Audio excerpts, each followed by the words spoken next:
This programme was made with the support of the Broadcasting Authority of Ireland.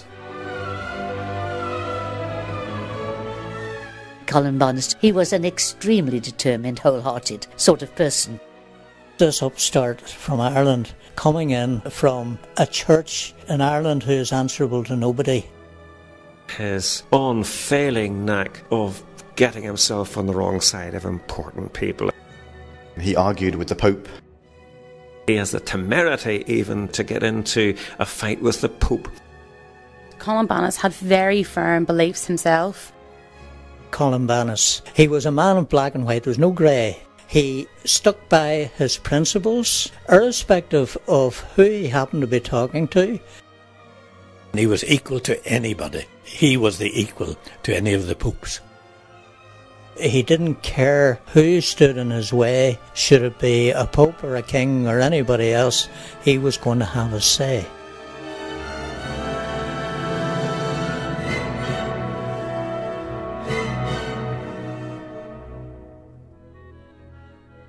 I'm Paul Wright and welcome to the 11th programme of Back from the Brink, the series which investigates the role of the early medieval Irish in helping to save Western civilization. In our last programme, we heard how Columbanus of Bangor and his fellow Irish monks, after 20 years establishing monasteries with great success in France, were forced in the year 610 AD to leave France for political reasons. Departing, they travelled through Europe and eventually reached Lake Constance in Switzerland. And after much work trying to convert the pagan Alemanni people there, it was at this point in the story that Columbanus had a serious quarrel with his Irish colleague Gaul. The upshot being that Gaul stayed in Switzerland while Columbanus moved on towards Italy. Now, before we hear about Columbanus' further adventures, first we examine how the Irish monk Gaul became the Apostle of Switzerland. Glasgow-based early medieval historian David Traynor. The Swiss people call him the Apostle of Switzerland because when Columbanus left, there was this terrible animosity between the Christian monks and the local tribes who were Celtic and Germanic and who worshipped Woden and so on. St. Gall sat it out and he confronted these tribes, and eventually he was responsible for actually instilling Christianity all over part of what we would today call northern Switzerland. He's referred to as the Apostle of Switzerland. There's a famous town there called Saint Gall, after the cave where St. Gall lived as a hermit.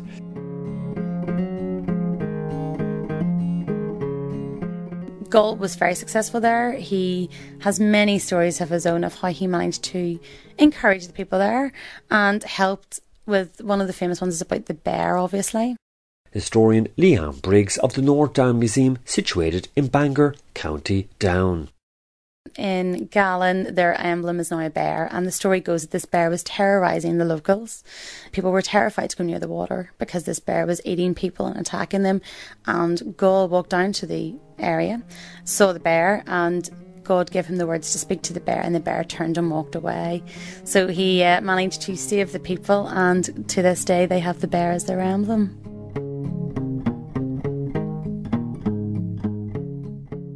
Gall's movement into Switzerland was an enormous step. Bangor local historian Tom Bole. However, I think part of his success was that he wasn't as brusque as Columbanus would have been. He would have been a much softer approach. He certainly didn't build monastery after monastery after monastery. He was there, he did what he did, and he enjoyed being on his own and spent much time, a lot of time, away from the monastery altogether. And once he left the monastery to go out, nobody would disturb him. He was not going to be disturbed. He may have been away for days, he may have been away for longer than that.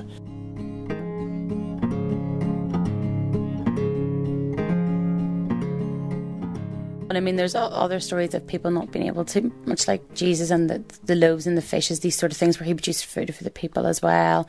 And obviously the fact that he could speak the different languages. So people had arguments among tribes, things like that. And he was able to be the mediator. Leanne Briggs. And here's Bangor local historian Marsden Fitzsimons to share his views. St. Gall, but he was sprachbegabt, as I say to the Germans. He was very good at languages, and that is what was the important thing. St. Gall did become their saint. He became the apostle of that area. He didn't want it at first. He refused it for quite a while. He wanted to be a hermit more. And indeed, he spent quite a lot of time in caves around the area. So while he was there to give religious guidance and train up all these other monks, he didn't want it himself. And indeed, he was banned from doing so for quite a while by Columbanus. But he did eventually take up that seat, and he led them and is their patron saint now.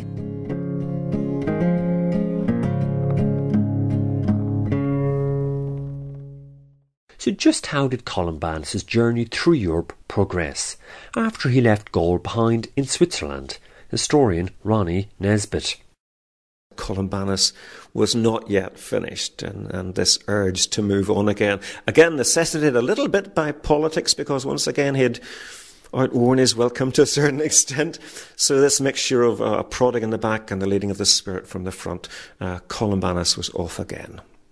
And it was always his intention to try to get to Italy, but he was always waylaid somewhere or another. Tom Bole. And here's historian David Traynor to explain what occurred Columbanus next. Eventually he opted to travel south over the Alps. I mean, at least 7,000 feet over maybe the St. Bernard Pass. We don't know which way he took, but he had to cross the Alps. And it was quite a hazardous journey. He decided to do that. Columbanus and his monks travelled on foot because, as we can tell by his later writing, the 13 sermons that he wrote after he arrived in Italy, he looked upon the road as a good metaphor for the Christian life. Kay Tristram, early medieval historian and also author of the celebrated book on Columbanus' life called Columbanus, the Earliest Voice of Christian Ireland. And he tells his monks that they must expect nothing more than a modest traveller's allowance, as he puts it, on their journey. And certainly he also says interesting things like people never sit down on a road.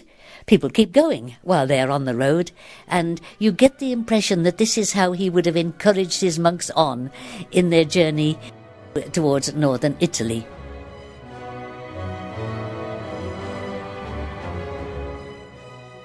As he would move up into the Alps, particularly into the higher regions, which were extremely cold.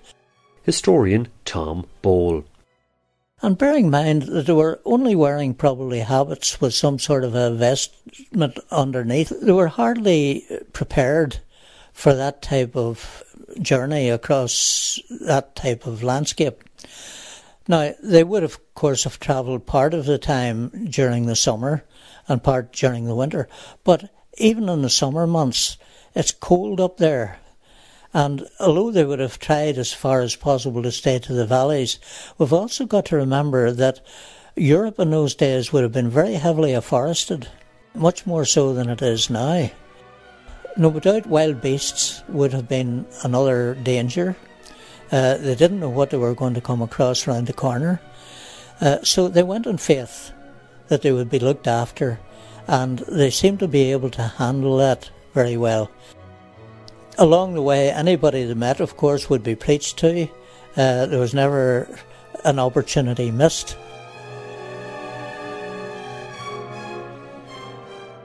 So, over the Alps he goes, and he goes into what today we would call northern Italy. In those days it was called Lombardy. Historian David Traynor. And it was the king of Lombardy who allowed them to come, and he told them to go to a place just further south of what today we would call modern day Milan, and just south of that, a few miles south of that, there was this place called Bobbio, And the king gave him this large area with a huge big circumference around it. And he had to set up this monastery in Bobbio. Across the high Swiss mountains to Bobbio he came to build an Irish monastery with God's love to proclaim. I sing of Columbanus setting Europe free from the shackles of dark ignorance and dumb illiteracy. An Irish saint, a holy sage, whose song was ever true, singing of a golden age of light for me and you. I come back to this thing again. He falls on his feet. He meets someone who can give him again what he needs in terms of authority to go to places, land to set up his monastery, and that all-important protection that affords him an independence to do what he wants, to have his rule and not conform to the local customs. So the freshness of his ministry is not compromised. And that's the wonderful thing. That really, and this is talking pastorally and as someone involved in Christian ministry, there's an admiration for his freshness, for his enthusiasm, that he's always seeing something new to do and somewhere new to go. So he ends up in Bobbio, and this is in Italy, and this is his final work.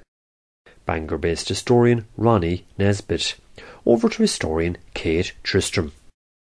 This monastery, though, at Bobbio, had a big future. It became, in time, very much an educational centre, with a large library and so on. And a recently written book on Bobbio has maintained that of all Columbanus's monasteries, this was the one that remained Irish longest. When he moved to Bobbio, he actually worked with the men to carry wood, to carry timbers and so on, to restore the old building that was in Bobbio at the time. Bangor historian Tom Bole once again. It was an old church that had fallen into some sort of disrepair. So he certainly was a man who knew what hard work was, both physical and mental. Jonas talks about that he and two others carried wood that it took 30 or 40 men to carry. But I think we've got to be careful with friend Jonas as to what he says. He flurries it up a bit.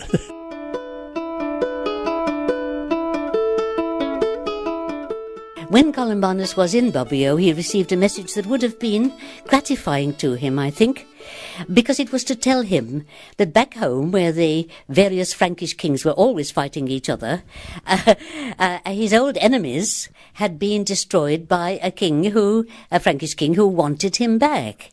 And so he received a messenger and an invitation to return with the promise of his safety. But by that time, no, he did not think that he could make the journey back across the Alps again.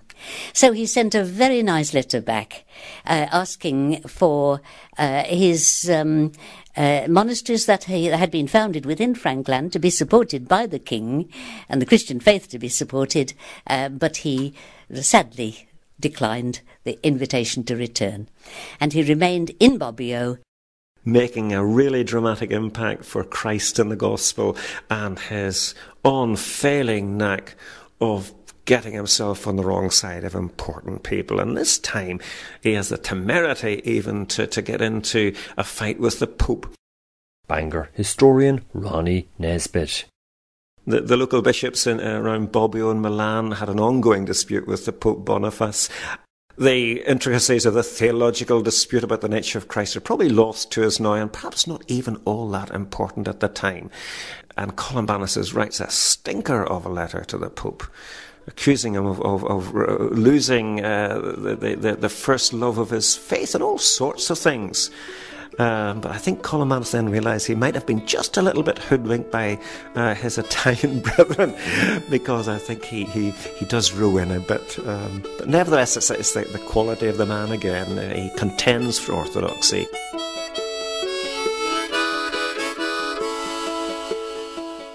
And concerning Columbanus' letter to the Pope, historian Kay Tristram shares her views.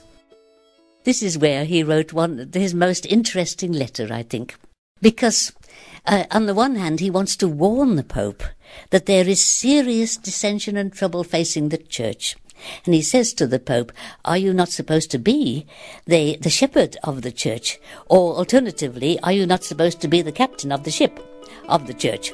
And I can warn you that the ship is in trouble.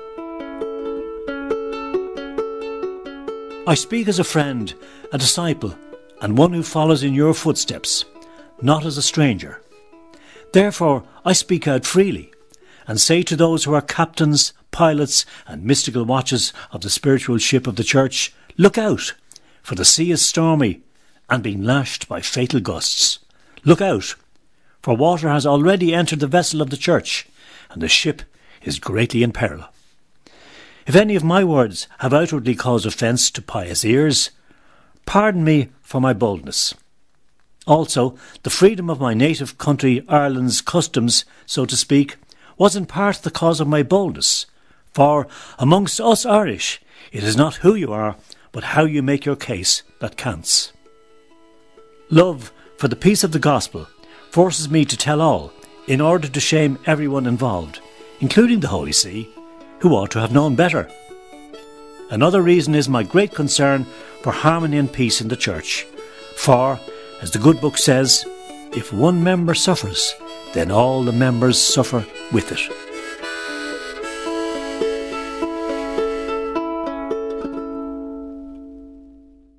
In the same letter, you see, you've got both the acceptance of the position of the Pope and also the warning that he ought to do something a little bit more.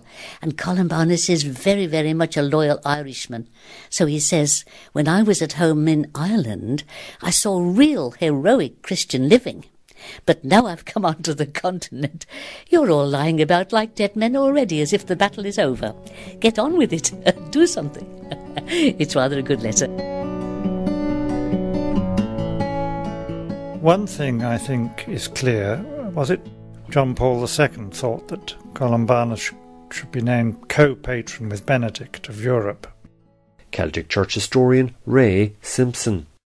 And I agree with that, because I think that he had a huge influence in many parts of Europe. He was able to stand up to bishops and even to the Pope, who were beginning to be a bit too big for their boots and to be too bureaucratic. And I think Columbanus had this idea that you just go all out for God, you love God, and you expect other people to do the same.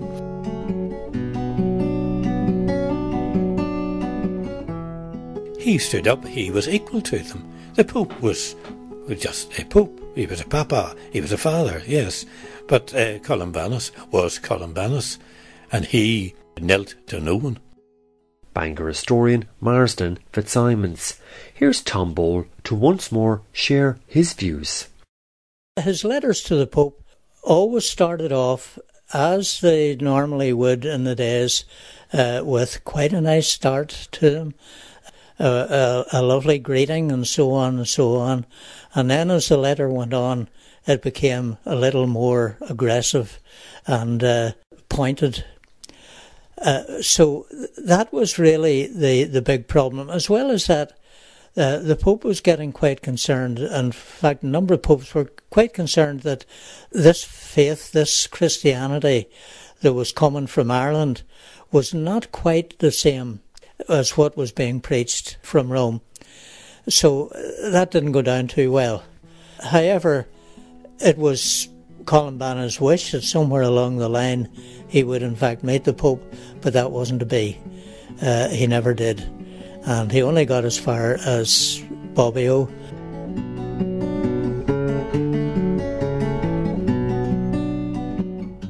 and historian Ray Simpson also had this pertinent comment to make.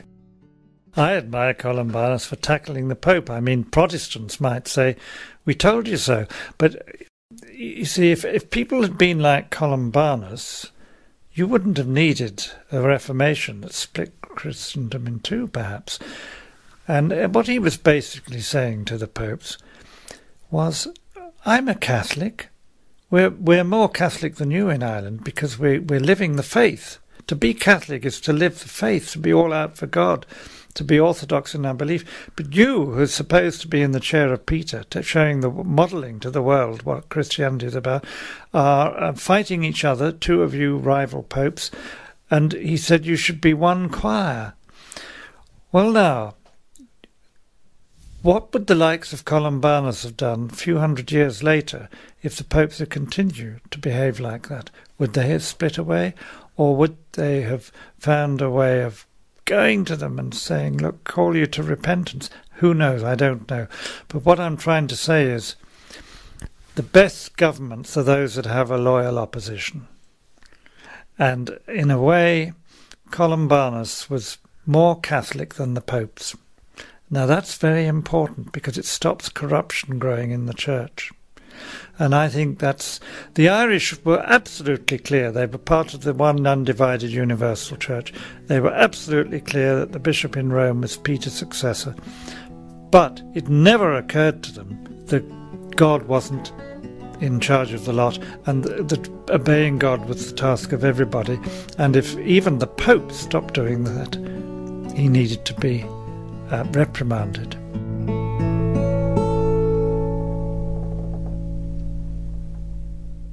It is very, very likely that he was somewhere around the age of 70 when he died, and this would have been considered for that time old.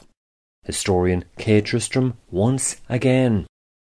Our historian Bede, dying at 62 or thereabouts, says, I have had a long life. And certainly from excavations that are being done in graveyards, and scholars are able to date the skeletons that they uncover in the graveyards, we know that for the average person, the great multitude of people, they were dead by the time they were 40 at this period.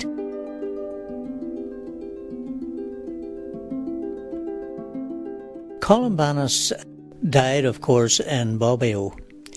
And he died quietly, not long after Bobbio Monastery was set up. Historian Tom Bole. He would probably have liked to spend a lot more time there, but his last letter was written from Bobbio, and it was really written in order to encourage his people and his friends. An interesting thing was that he left, and in his dying bed he instructed that his staff would be taken and given to Gaul. First of all, to ensure that Gaul would understand that he was still a close friend, and also to ask forgiveness, because I think he was disappointed that he in the end, that he had gone a step too far with Gaul. But an interesting thing is that Gaul actually had a vision that Columbanus had died and had given instruction to prepare for communion, for the sacrament, before he actually officially heard that Columbanus was dead. So whenever the staff was returned to him, Gaul was delighted with that his friend hadn't forgotten him, that they would meet again in another place, in a much happier surroundings. And finally, Columbanus just he went off to bed and just slept away peacefully, with no great trumpets playing or anything else. It was just, he had done his job, he had been thankful for the time he had had, and it was time to go.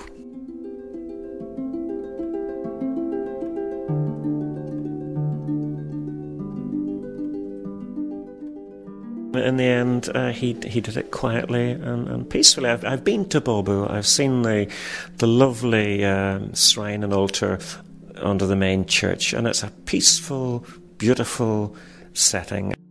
Bangor historian Ronnie Nesbitt. And I copied down the words on the tomb. Here in the peace of Christ quietly lies Saint Columbanus, abbot.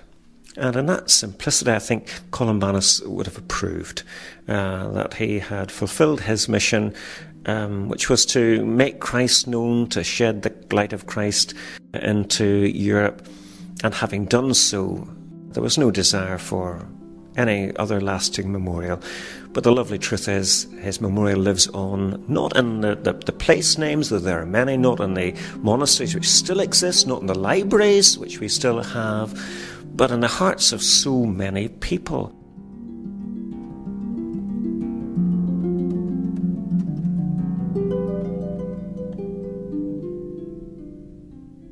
Bobbio, the local Italians there, they've got this phenomenal reverence for Columbanus and for what this Irish monk did for them and was for them all those 1400 years ago. Would you believe that there are actually 5 mountains around Bobbio which are called after Saint Columbanus? They're called Mount Columbano. David Traynor. Here's Tom Bowle to give his opinion. Certainly where he had travelled, where he had directly influenced things, people would never forget him. And when he died, there was a lot of great grief right through Europe, back into Ireland. When Columbanus died, there was grief beyond compare, really, because of the news that was coming back from, being fed back from Europe.